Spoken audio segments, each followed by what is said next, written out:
it becomes part of the responsibility that it's on us also to do our best to help the next group, because it is hard. It is hard to become an adult. It is hard to start a life.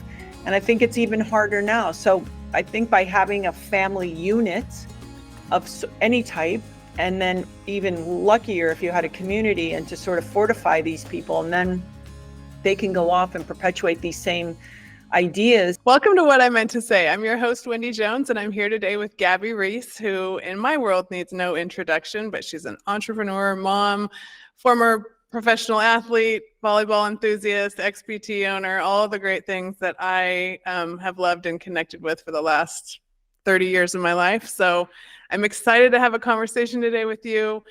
Two women from the same generation. I see a lot of conversations, that are multi-generational, and I feel like there's so much that you and I have been through parenting, life, nutrition, relationships that we can break down today. So thanks for joining me.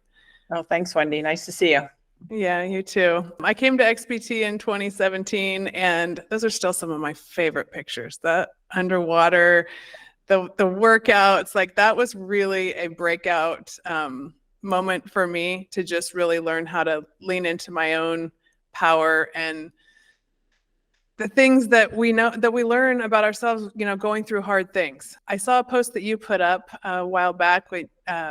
You've been married for 28 years and you wrote about relationships and the things that make us stronger.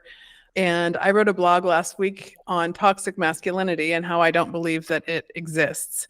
So can we start there? Because you were a power couple, strong woman, strong man. How is it done?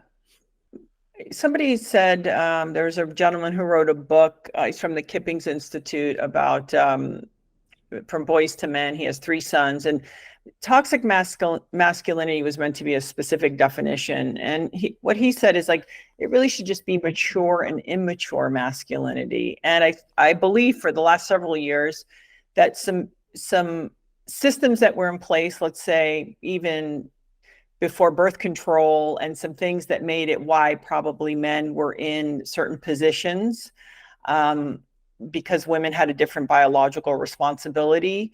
And then a few bad apples, maybe some guys who there is an abuse of power, turn this notion into, well, it's all bad. And the truth of the matter is I think it's an essential part of civilization.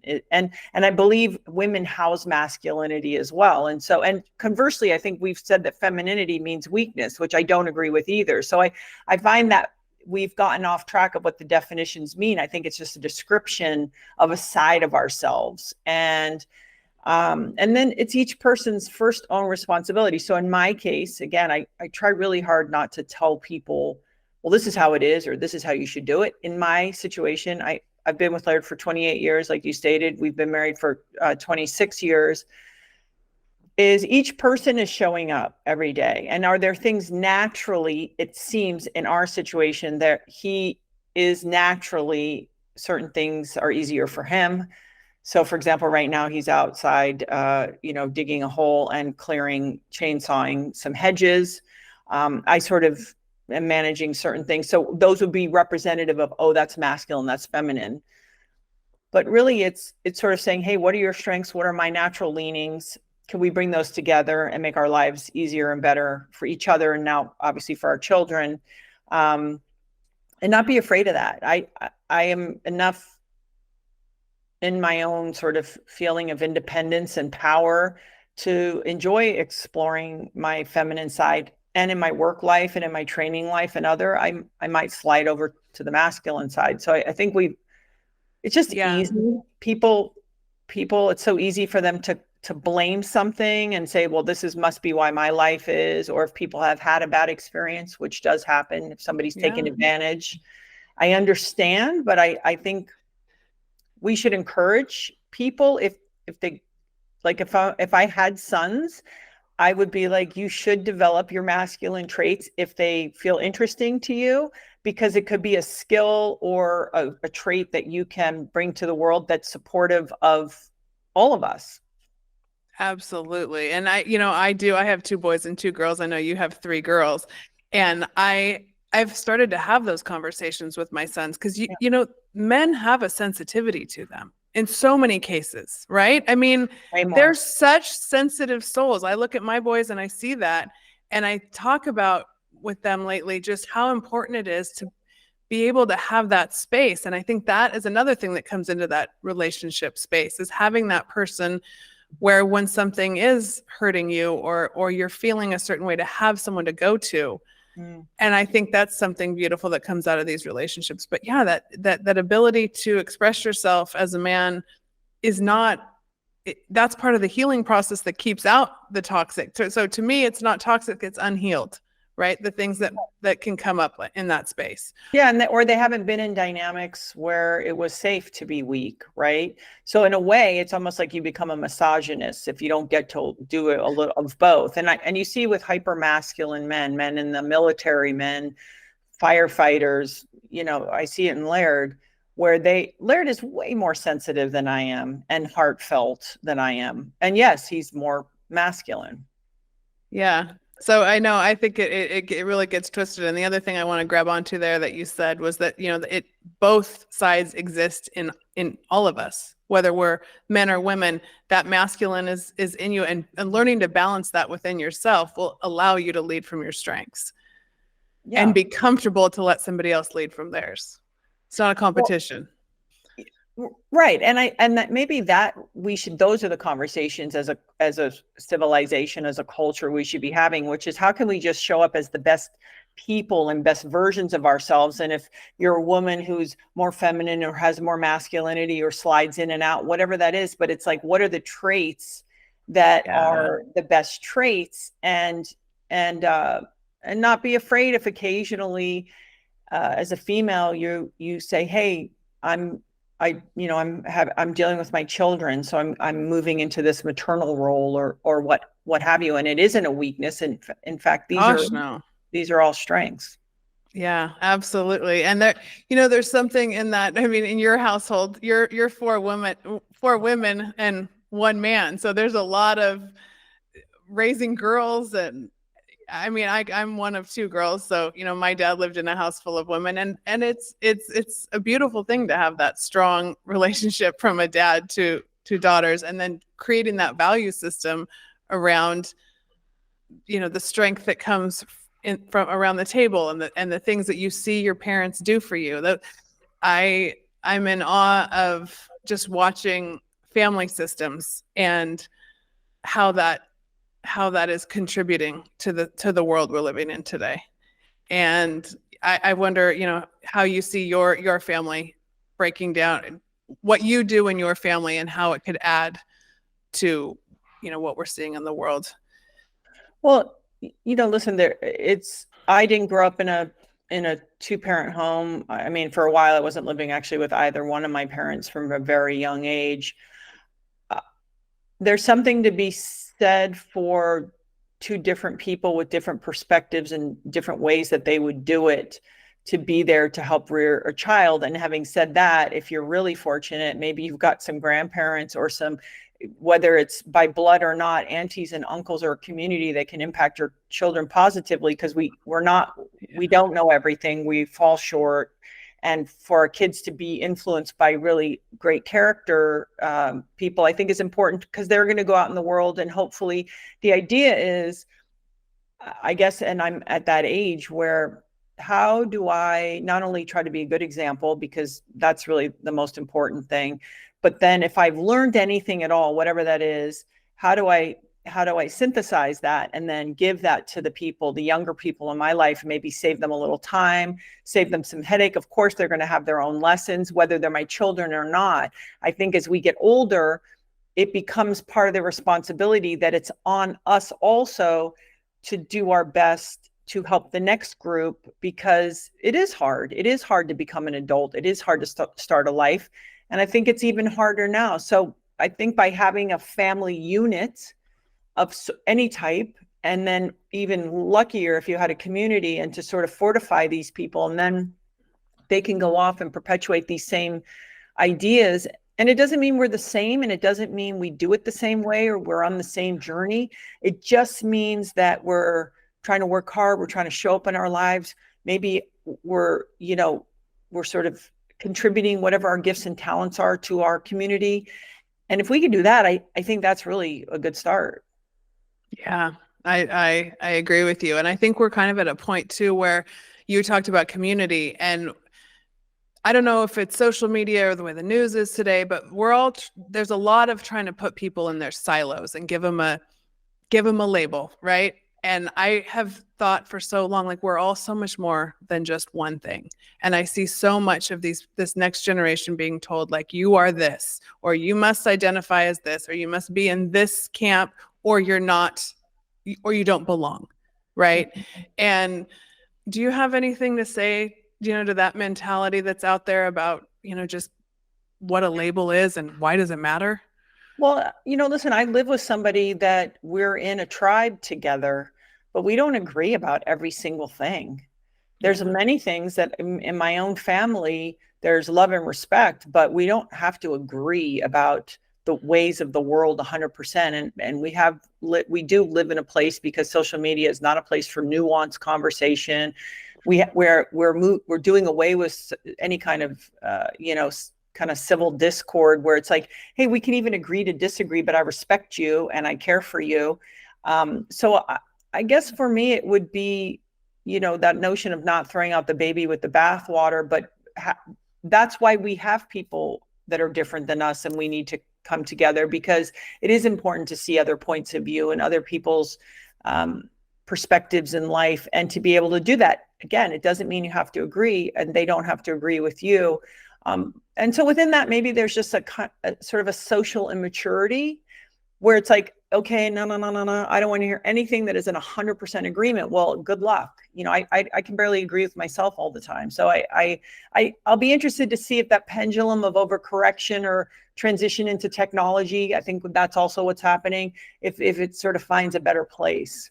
Yeah. And the quote that I've written about that's come to my mind so many times when I listen to all these stories is just, kindness is inclusive.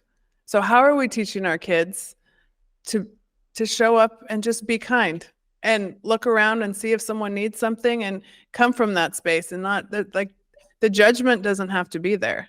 I think if our children are lucky enough to have the space, I just had a recent conversation with my youngest daughter about this. If they are fortunate enough to have space, because a lot of kids, maybe they're just in survival mode, that you talk to them about seeing it from another person's point of view. Like, well, why would they say that, believe that, or act that way? Well, if you just took 2 seconds and see, like, what house do they live in? Who is their mom or dad, or if they have one? And so it's not the sake of empathy for empathy. It's having a greater understanding of where the person, why would they be coming from that point? And just to model to them, to appreciate that they're coming from that point. And that, for me personally, one conversation we have in this house a lot, in my house a lot, is, it's not that I don't care about nice. I really do care about manners. I don't care about nice, but I do care about kindness. And so it's like, hey, listen, you don't have to walk around trying to please everybody or make everybody like you, especially having daughters. That's not what I'm interested. That's not an interesting message to me. What's interesting is, try to be kind, try to see it from someone else's point of view. Can you respond not in anger first, because that's really fear, and just, do your best, because I do think when we do that, and also eyeball to eyeball, the problem is when we're trying to have all these conversations online or on text or through a DM, it's amazing. And it's the oldest thing, right? If you sit across from somebody and you look in each other's eyes, even when you think you're in such a big disagreement, you're usually not. And so I always encourage my girls, and 2 of them are pretty much adults at this point, and they do this on their own, is, if it's a real thing, then talk to the person. Yeah, it's so, so true. I just said that to my dad the other day. I said, Dad, kids can text stuff that they could never say to your face. No. And it's a lost art. And it's something that is, as we grow, that it needs to be emphasized even more these days, because we're all walking around texting everything with the phone in our hand all the time. And also, it's like, we're not feeling the vibration. We aren't looking into the other person's face to be like, they're not a bad person. We're just not understanding one another right now. Yeah. Yeah. I mean, you're speaking my language on the vibration and the levels of consciousness. And that's what's so cool about this healing path and the growth path that, we're all invited on. It's Mm-hmm. just a matter of how are you going to accept the invitation? Yeah. And everybody has a different response to that, and that's okay.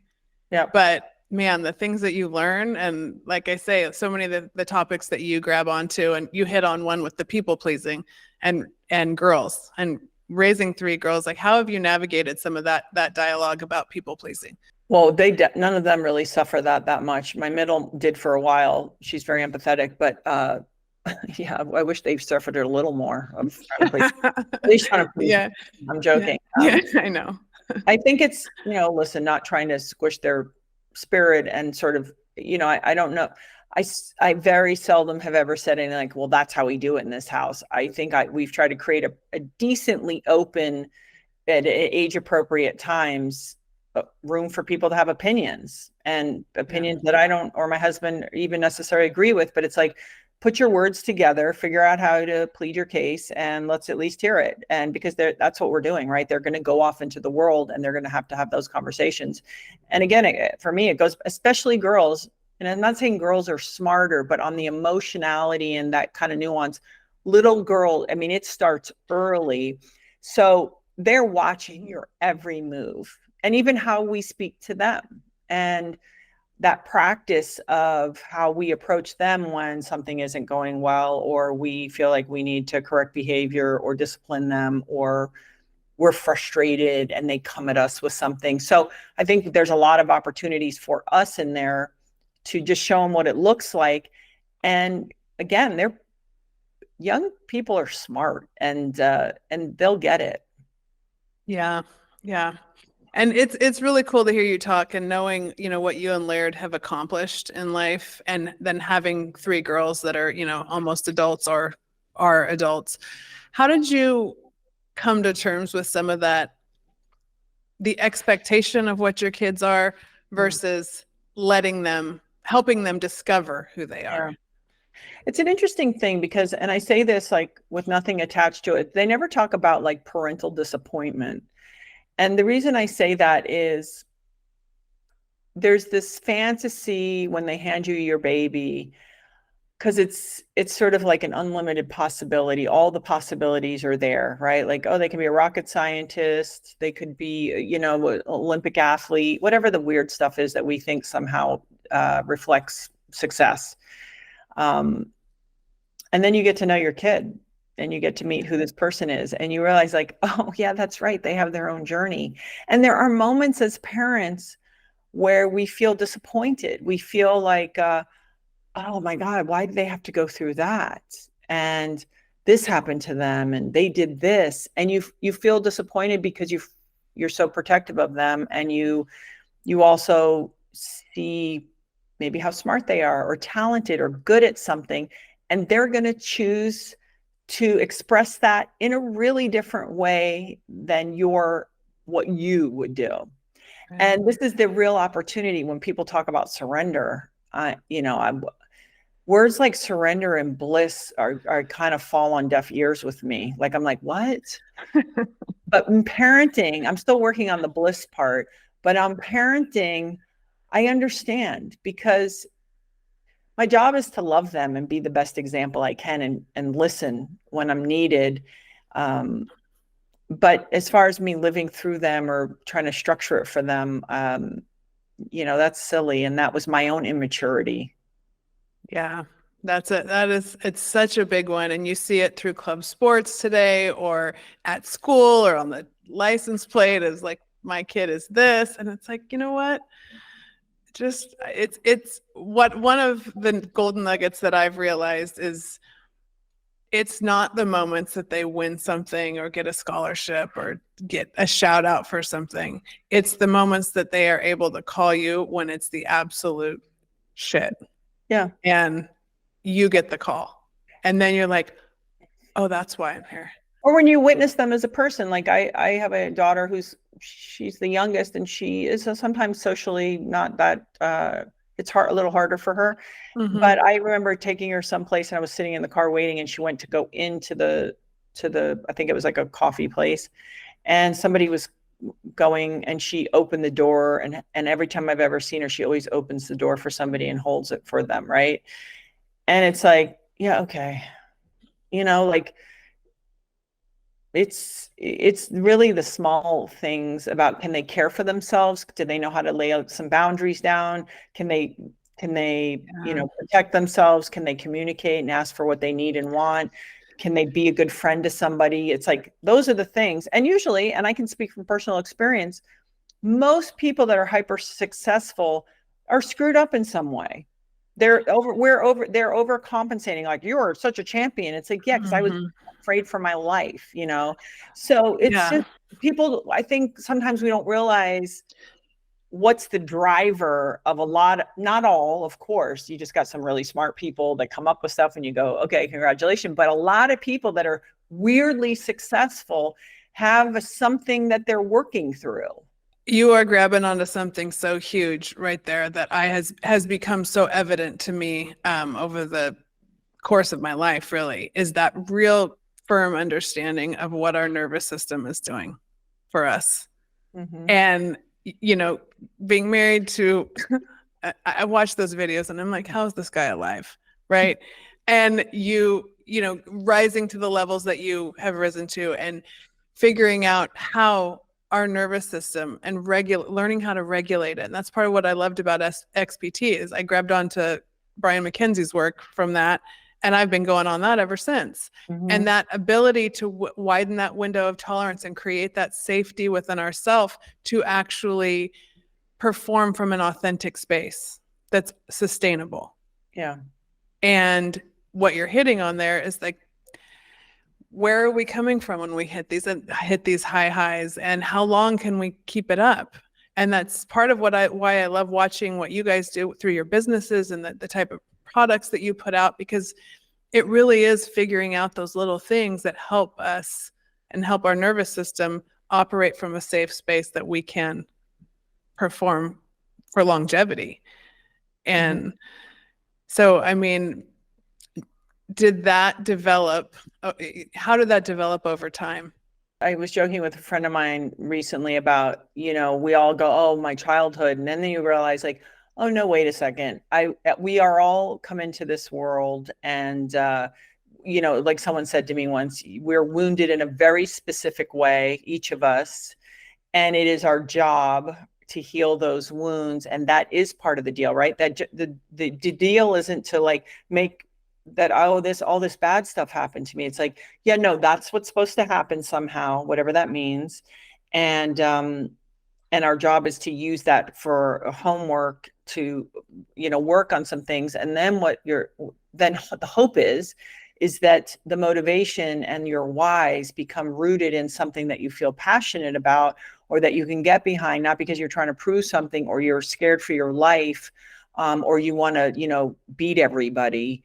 But that you go, oh, well, wait a second, I seem to have this tendency to be pretty good at these kinds of things. So this is one of the things I can put into my community and my world. And then what excites me? What could I wake up every day and work really hard for? And try to make the gift of opportunity and the gift to even know some of the things that you like, or even have a skill set, and wake up each day and do your best to follow those leads and do that. So whether it's in your personal life or in your professional life, when you can really marry that, it's a pretty big luxury. Yeah, it is. And yet you also see that the things that it's all connected. The way that you conduct your family life, your business is the same. How you talk to your kids, how you talk to your friends. It all evolves, and it's all connected.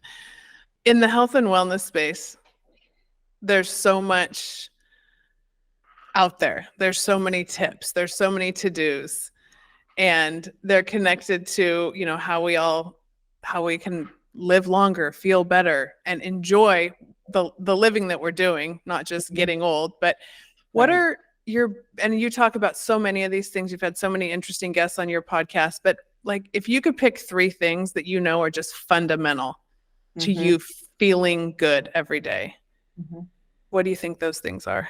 For me, I mean, from a superficial standpoint, I need to train. It doesn't have to be every day. I just need to train throughout my week consistently. I need to have that outlet. Obviously, you know, the notion of nutrition. I think as you go deeper into performance, you start to realize that nutrition and sort of stress management, it's like, which one's more important? Probably managing stress, but let's just say how incredibly paramount both of those are, and equally, because you can eat perfect and move perfect. And if you're a head case and stressed out about everything, and then stressed out about how you're eating and moving and all the metrics, it's a no-go. So I think for me, it's those things. And then feeling connection, you know, and you hear that all the time, people like my tribe, my this, but like really, and then not a lot of people, it doesn't have to be a lot. It's just knowing that there's someone there for you. If, you know, it's like you said that earlier about your child, like there's someone to call. And I think that notion of having connection is really important. And then on a more superficial level, I do need to have a mission, a challenge. I need a purpose. I can't just kind of float through my day and be like, oh, cute, let's go shopping. It's like, I really want to participate and have challenges and goals and tasks, ones that I believe in, not busy for the sake of busy. So those are the things that really are grounding for me, which are really superficial. And I mean, on the kind of more exterior side of it. And if you said to me, hey, truncate the things that are the most important that have shown up over and over in the hundreds of conversations I've had, whether it's endocrinologists, psychologists, dermatologists, cardiologists, whatever, you name it. The exciting thing that I've heard over and over is that if we're managing our health, let's say, and I put that in air quotes because health is it's a broad definition. It's still, from the body's point of view, comes down to all the same things over and over. So whether I'm feeling crazy or I want to manage, you know, my weight, it's pretty much the same thing, or avoid chronic disease. It is chronic inflammation, right? It's staying insulin sensitive. It's figuring out if my microbiome, for the most part, is in good shape. It's mitochondrial, you know, kind of function. It's metabolic function, healthy metabolic function.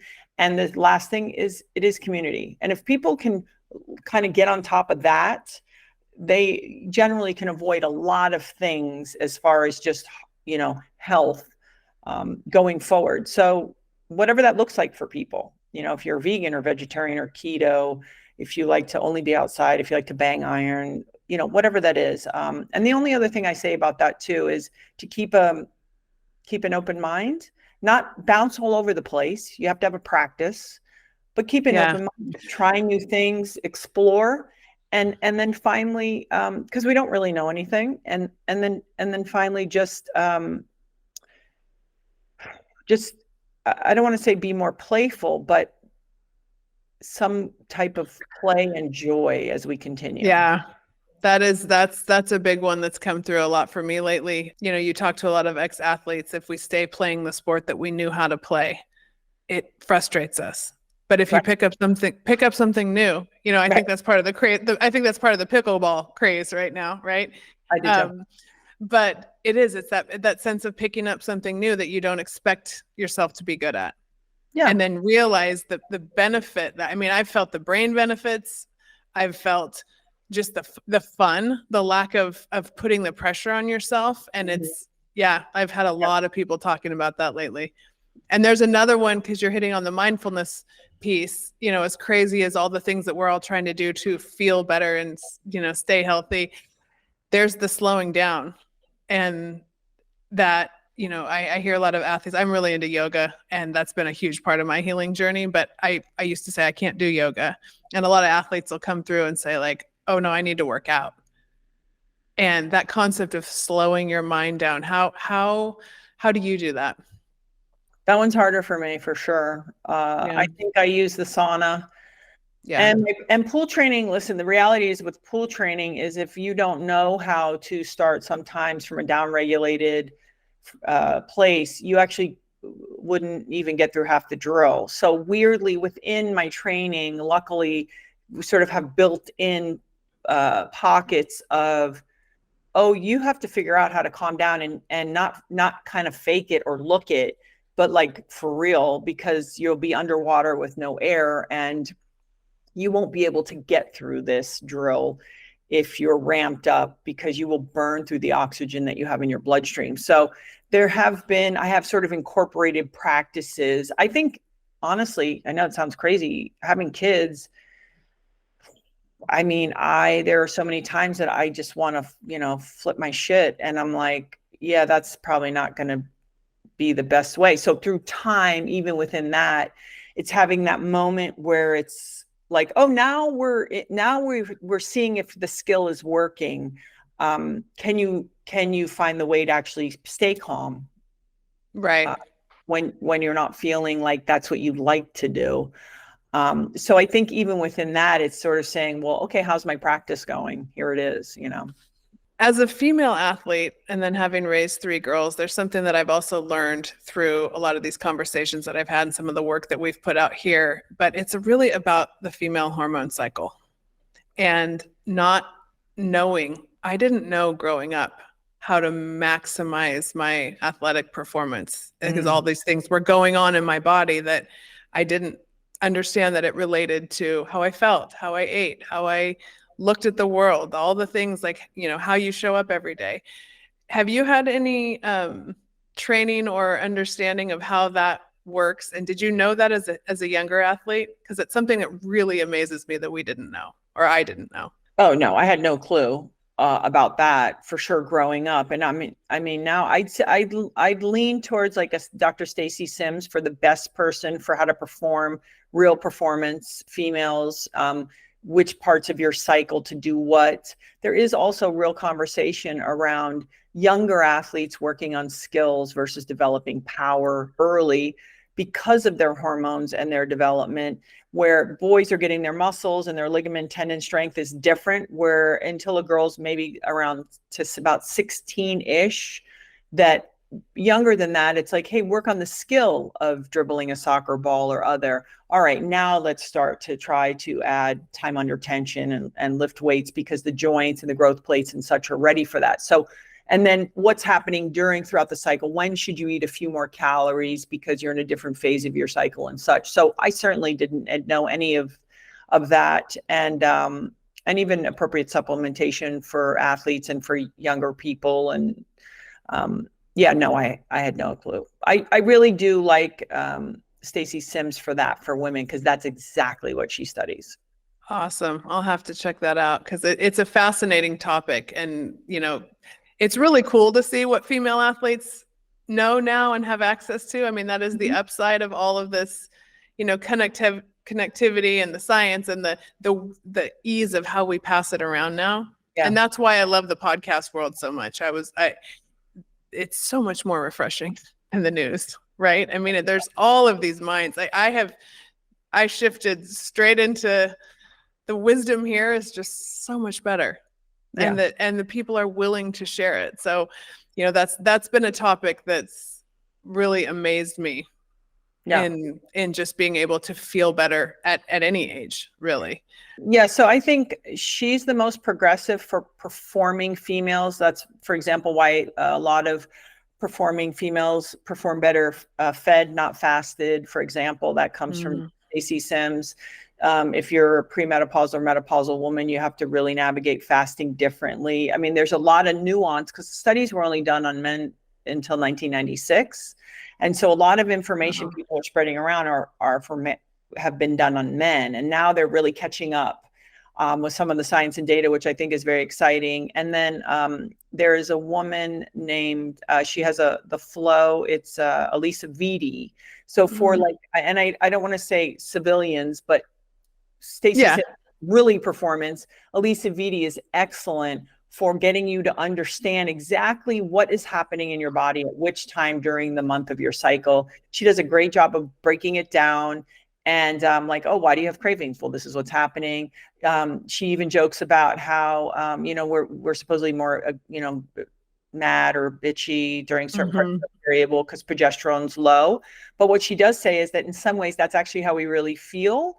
So rather than nuking everything that first month, keep a notebook and write it down. And if the thing shows up 3 months in a row, like about a relationship, maybe someone at work, something, then maybe it's important to take a look at it. So there's some people out there doing some really interesting work around that.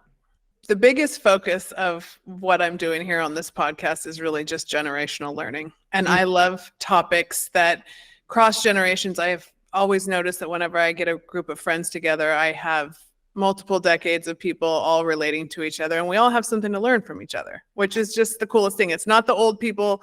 It's not just the old people teaching the young people. It's right. Young teaching the old, and creating the safe space to do it. Yeah. And being able to do it in a fun way where people can kind of, joke and make fun of each other, and like not passive aggressive, but just fun, Yeah. And so one of the questions I ask everybody that comes on my podcast is, what's a piece of advice that you would give to your younger self? Oh my goodness. Well, I think there's a few things. In my sporting life, I would have told myself to just be as big as you can be. I think as a larger at 6'3", late to the game, I was just trying to, in some ways early on, stay out of the way. And it's like, no, take up as much space. And that's your job. That's what you're doing. When you're on that square, it's okay to be fully inside that part of your personality. I joke that if you meet a girl who has had a lot of older brothers, they do this easier because they've been in that language more. And so winning and wanting to win and doing all of that doesn't make you a bad person, because I was trying to always consider other people. It's like hard to do. So I think I would have told myself as an athlete to take ownership of it a little more. And as a person, I mean, I think it's the oldest one. It's sort of like, listen to yourself, trust your instincts, be honest, work hard, do the best you can. And that's it, because you will never make everybody happy. And stop trying to use that as the litmus for the guide of what you're trying to do. It's impossible. So really reverse engineer that and back it into yourself and do that and honor yourself. And at the end of the day, that's really the best you could hope for. And there's a quote by my friend Byron Katie, and she says, like, hey, what you think of me is really none of my business. And just to live by that a little more. So true. And the more I hang out in this healing space, you really do learn that, like, it just starts with you, and the ripple effect that whatever you choose to learn and share, that it gets where it's supposed to go. As a young adult and a person in business, what I would tell sort of adult business women is, don't wait until you're really angry or about something to say something, because then it's usually doesn't come out the way it's supposed to. If there's a problem or an issue, find the way to communicate that from a non-emotional place, especially in the workplace, because after all, it is business. It's not personal. And so don't wait too long. I think that's a great piece of advice I actually haven't heard yet in this space. And I think for women, it's huge, because, there's such a stereotype out there, and we hear it all the time of like, well, we're not allowed to talk this way. But sometimes it is just coming from an emotional place. And if you see it coming a little and speak up, you're right. That's a good one. Yeah, because then all of a sudden you've lost your leveraging point, because people are weeding through your emotions. It's interesting. It's relating to I'm reading a book right now called Power versus Force. Mm-hmm. And it's changing. It's blowing my mind in a lot of ways. And I'm reading it slowly because there's so much there, but that's resonating with what you're saying right now. So highly recommend checking it out if you haven't read it. It's so good. Really good. Are you paying attention to the women's volleyball? Do you pay attention in collegiate women's volleyball at all? anymore? Sure. You mean Are Nebraska? the national championship game on Sunday? You're Mhm. going to be my first interview in January, but do you have a call on the game on Sunday? I don't. Nebraska versus Texas. That's a tough one. I mean, forgive me because I don't know where the tournament is. What city is it in? They're playing in Tampa. Okay. The Final Four was in Tampa. They were all Okay. over the country before that. Yeah. Texas knocked out Stanford. I was a Stanford fan. I don't know. I But think Texas has a very good chance if, for some reason, obviously Nebraska has those fans. Either way, I think that's a hard call. yeah, it's going to be an amazing game. And I'm 6 feet tall. You're 6'3", Mhm. 6'3". Do you know their front line, the Nebraska front line? 6'9", 6'5", Yeah. 6'7", I think. That's in maybe one and a half of the rotations. But just to see where the game has literally grown to, not to mention the fans and the incredible things it's doing for women's sports and all the girls out there that get to follow this and let it energize them. I'm loving it. But well, I think I always joke with my friends. I have a lot of friends that obviously played collegiate ball and professional. And we always joke that we're so glad we played when we played because these girls are so big, strong, and athletic that you kind of ask yourself, like, would I have been able to play today? It's all of that. So it's really cool to see. Yeah, obviously just skills keep getting better and everybody's, the game just keeps rising and it is so fun to watch. So I will watch this. I will watch the men's season, and volleyball is something that I have yet to separate from because it just brings me so much joy. So where can people get in touch with you? Obviously, the Laird Superfood, all the things that you guys do. What's the best thing? I'm a big fan. So where's the best place to find all of your things? Oh, thanks for saying that, Wendy. So we do have a coffee creamer food business, Laird Superfood. Gabby Reece pretty much will get you either to my podcast, The Gabby Reece Show.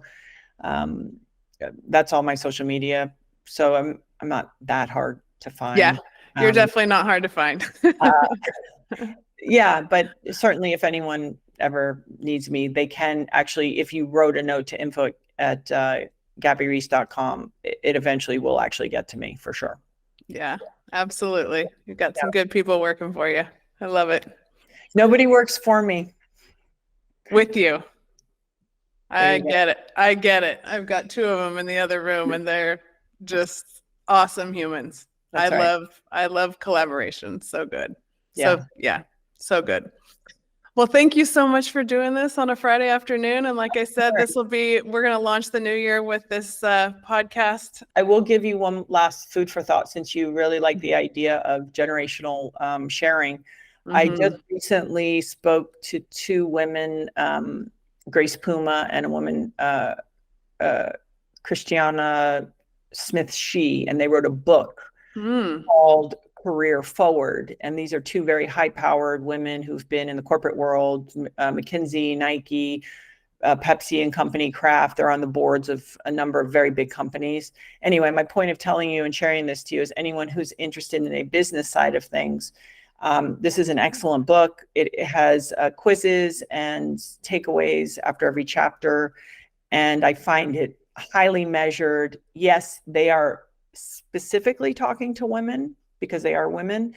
But I will say that it would be actually good for anyone going out in the workforce because it's all about what you can do and what you can control. And it's sort of taking 60 years of shared experience between the 2 of them and truncating it for all of us to use. So I just want to share that with your audience because I think they did an excellent job. So the book's Career Forward, and the last names are She and Puma. Mm-hmm. Amazing. Okay, great. Yeah, I do. I love that passing down of wisdom and helping people learn things younger than we learned it. It's key. It's amazing when people are willing to share it. So if they're talking about feminism, like real feminism. Yeah. Those 2 women did it for sure.